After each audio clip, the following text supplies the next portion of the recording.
लेकिन रोज़ रोज़ के घाटों नुकसान की वजह से ना दुकान को बंद करने की नौबत आ गई है। तो आपका 50% कस्टमर कट जाएगा, तो आपकी सेल बिल्कुल डाउन जाएगी। अगर आपको कितनी कमाई है आपकी दुकान पर, आप कैसे माल बेचते हो, इस चीज़ की नॉलेज अपने नौकर को बिल्कुल भी नहीं देनी। अगर वरना आपका मार्केट से अंत जल्दी आ जाएगा, ये वरना वहाँ चोरी की संभावना बढ़ेगी। तय कि मेरा बेटा दुकानदार बनेगा।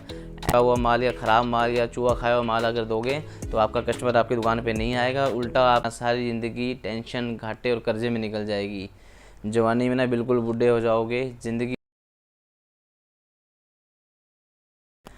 आज के टाइम में ना हर कोई बंदा अपना बिजनेस या व्यापार करना चाहता है, अपनी दुकान खोलकर दो पैसे कमाना चाहता है, लेकिन रोज़ रोज़ के घाटों नुकसान की वजह से ना दुकान को बंद करने की नौबत आ गई है और लोग मजबूर हो गए हैं कोई भी छोटी नौकरी करने के लिए। अगर हम अपनी गलतियों और लापरवाही पर कंट्रोल कर लेना तो हमारी दुकान पर घाटों और नुकसान की संभावना बिल्कुल ख़त्म हो जाएगी। अपनी इस वीडियो में मैं आज आपको बताऊंगा ऐसे सॉलिड रीज़न जिनकी वजह से दुकान पर घाटे और नुकसान होते हैं और दुकान फेल हो जाती है, और यह भी बताऊंगा ऐसे कौन से बदलाव की ज़रूरत है आपकी दुकान पर जिसको लागू करके आप अपनी दुकान पर हो रहे घाटों नुकसान को परमानेंट ख़त्म कर सकते हैं और अपनी दुकान को तरक्की की तरफ ले जा सकते हैं। चलिए स्टार्ट करते हैं हम अपने वीडियो को। अप टू डेट ना होना, अगर हम अपने आप में और अपनी दुकान में चेंज नहीं लाएंगे टाइम के अकॉर्डिंग तो हम मार्केट में सबसे पीछे रह जाएंगे। आजकल का मॉडर्न ज़माना इतना फास्ट हो गया है, जो हमारी नई जनरेशन है ना तो वो पुरानी करेनों की दुकानों में बैठना पसंद करती, ना वहाँ से शॉपिंग करना पसंद करते हैं। लोगों का लिविंग ऑफ स्टैंडर्ड इतना हाई हो गया है कि हर कोई हाई प्रोफाइल स्टेटस में रहना पसंद करता है। अपने आसपास कहीं भी नज़र उठा के देख लो, छोटे गांव से लेके बड़े शहरों तक हर कोई ग्रोसरी स्टोर खोल रहा है, हर कोई वहां से शॉपिंग करना पसंद करता है। लेकिन कई जगह ये देखा गया है कि जो फैमिली बिजनेसेस हैं जो पुराने चलते आए हैं 40 साल 50 साल से, वो अपने आप में वो बंदे बदलाव लाना नहीं चाहते। वो अपनी जो नई जनरेशन है उनकी नहीं चलने देते, वो अपने आप को अपडेट नहीं होना चाहते। लेकिन आप इस चीज़ का ध्यान रखो कि बाई चांस आपको लगता है कि आपका काम बहुत बढ़िया चल रहा है, लेकिन आपके आसपास कोई ग्रोसरी स्टोर खुल जाता है तो आपका 50% कस्टमर कट जाएगा, तो आपकी सेल बिल्कुल डाउन जाएगी। अगर आप अपने आप में बदलाव नहीं रखोगे तो धीरे धीरे आपको सेल डाउन जाती जाएगी और आपको पता चलेगा कि आपके कस्टमर भी टूट गए हैं और आपका धीरे धीरे माल भी ख़राब होने लग जाएगा और दुकान में घाटा होना शुरू हो जाएगा। तो सबसे सॉलिड रीज़न है इस चीज़ का कि अपने आप को अप टू डेट करो, अपनी पुरानी दुकानों को ग्रोसरी स्टोर में बदलो। वही एक रीज़न है जिससे आपकी सेल बढ़ेगी और आपका घाटा बिल्कुल ख़त्म हो जाएगा। उसके बाद नेक्स्ट स्टेप आता है जो सबसे बड़ा रीज़न है दुकान के फेल होने का, वो है दुकान की प्राइवेसी का ख़त्म होना। हिंदुस्तान के किसी भी कोने में जाकर देख लो, हर दुकानदार इस समस्या को फेस कर रहा होगा। जो भी दुकान के राजपाट है, भेद हैं, जो भी बेचने की कलाकारी है, दुकानदार को कभी भी अपने नौकर, ना अपने पड़ोसी, ना अपने रिलेटिव को देनी चाहिए। कहाँ से आप माल मंगाते हो, कितनी कमाई है आपकी दुकान पर, आप कैसे माल बेचते हो, इस चीज़ की नॉलेज अपने नौकर को बिल्कुल भी नहीं देनी। अगर थोड़ा सा भी नौकर आपका समझदार हुआ ना तो आप किसी और के साथ जाकर पार्टनरशिप करके आपके बराबर में दुकान खोल के बैठ जाएगा, तो सारी उम्र आपको प्रोफेशनली और मेंटली परेशान करेगा। तो आपको कभी भी अपनी दुकान की प्राइवेसी है जो किसी को भी नहीं देनी, इवन कोई भी हो आपका। इसका सबसे बड़ा एग्जांपल है रामायण में रावण का दहन। अगर रावण ने अपनी प्राइवेसी, मरने का राज अपने भाई को ना बताया था तो आज रावण अमर होता। तो आप अगर मार्केट में अमर रहना चाहते हैं ना तो अपनी प्राइवेसी को अपने तक रखें, किसी को भी ना बताएं, वरना आपका मार्केट से अंत जल्दी आ जाएगा। ये भी सबसे बड़ा रीज़न है अपनी प्राइवेसी को छुपा के रखने का। उसके बाद नेक्स्ट स्टेप आते हैं, जो भी आपका कैश का गल्ला है, जो कैश काउंटर है जो आपका, वहाँ किसको बिठाते हो आप। सबसे मेन चीज़ ये होती है, कई बार हमने देखा है कि लोग जो होते हैं अपने फ्रेंड या अपने रिलेटिव या किसी नौकर को वहाँ बिठा कर काम चले जाते हैं। कहीं पर भी उनको बिठाया और किसी काम पर चले गए, घर का काम लगा लो, कोई भी हो गया, तो ऐसा बिल्कुल भी नहीं करना है।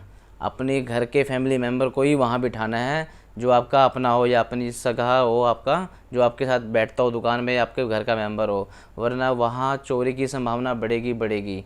जो भी थोड़े टाइम में आपको लगेगा भी हाँ मेरा नुकसान होने स्टार्ट हो गया है, बेशक आप कैमरे लगा के चेक कर लेना कि आपका जो भी जिसको भी बिठाओगे, अपने यार दोस्त या फ्रेंड कोई भी हो, वो आपको नुकसान करेगा। तो सबसे मेन रीज़न ये देखना है कि आपने किसी को भी वहाँ नहीं बिठाना। आप बेशक शटर नीचे करके चले जाओ, वो बढ़िया है, आपका नुकसान नहीं होगा अगर फ़ायदा नहीं होगा तो इसलिए आपको ये स्टेप पर ध्यान देना है कि किसी को आपने नौकर या किसी को भी दोस्त को वहाँ नहीं बिठाना। उसके बाद बारी आती है जो नेक्स्ट रीज़न है दुकान के फेल होने का।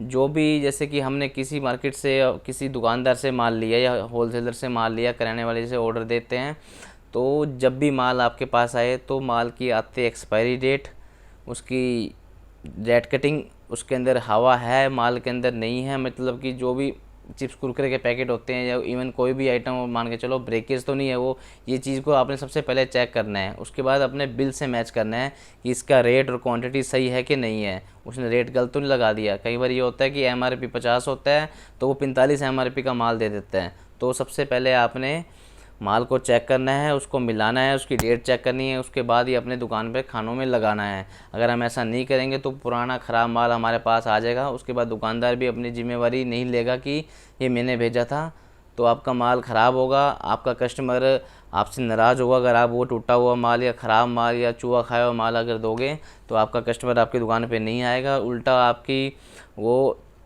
अपने एरिया में मशहूरी भी कर देगा भी हाँ ये बंदा अभी एक्सपायर माल लगता है, रेड कटिंग माल लगता है, तो आप इससे शॉप माल लेना ना जाओ। तो इससे आपके सारे कस्टमर टूट जाएंगे और आपकी दुकान पे नुकसान होगा और घाटा होना शुरू हो जाएगा।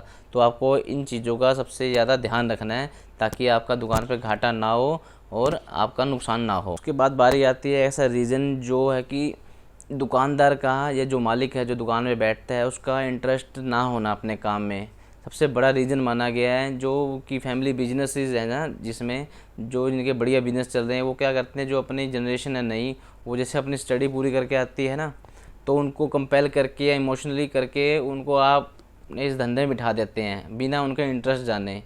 तो बिना इंटरेस्ट के अपने किसी भी जनरेशन को अपने धंधे में नहीं डालना, तो उस ऐसा करने से हमारी दुकान में घाटा ऑटोमेटिक स्टार्ट हो जाएगा।